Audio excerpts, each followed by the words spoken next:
You know, I heard a quote one time from Vincent van Gogh that really rang true. He said, he has dedicated his life to his art and he has lost his mind in the process. When I sat and I thought about that, it sounded very familiar.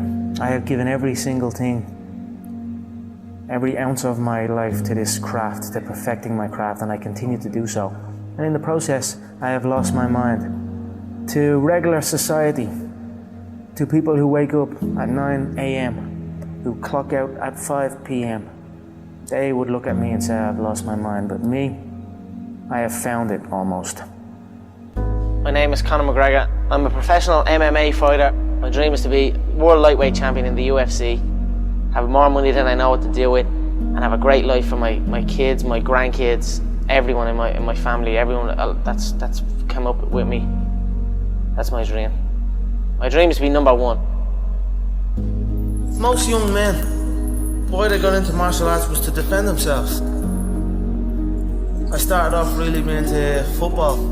That was what my first dreams were, you know, being a football player, and how good you were at playing football and how good you were at fighting, you know, they were the two things where I grew up. And then maybe as I start going outside my little estate and all, conflicts start happening, and I mean, I had to kind of think to myself, right, I need to be able to defend myself now as well.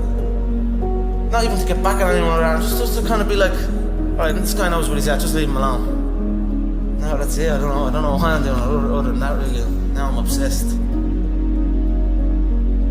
I was working in the plumbing business at the time, yeah, but it would have been around that time that John, I left the plumbing business. How bad was that? The plumbing? Yeah. Horrendous. It was just a horrible, horrible time, and I was like, you know what, I don't want to do this, and then I just left, and then I just stopped going, didn't get out of bed.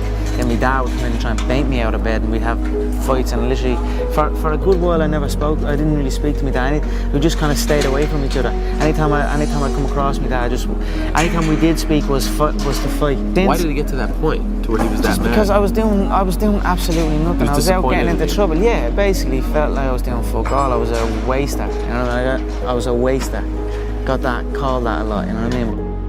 The real stress and the real fights come from the mortgage, come from this stress of home. A lot of people are getting evicted from their homes around here. So that's something that I grew up with. That was a big stress in my family. It caused a lot of stress, so I just wanted to give it back and help out and just do that. My mother and father are still young. Now they have their feet up, they can relax, they are in a new place, so it's good. That's something I always dreamed of. I always visualized what giving would feel like. Given to people who have given to me, what that would feel like. I always dreamed of just showing up one day and be like, here. I always visualized good things.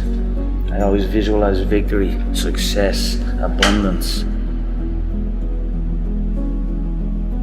I visualized it all, and it's all happening. If you have a clear picture in your head of something is going to happen, a clear belief in that it will happen no matter what, then nothing can stop it. You know what I mean? It is destined to happen, and that's what happens. You know what I mean? It's perfect.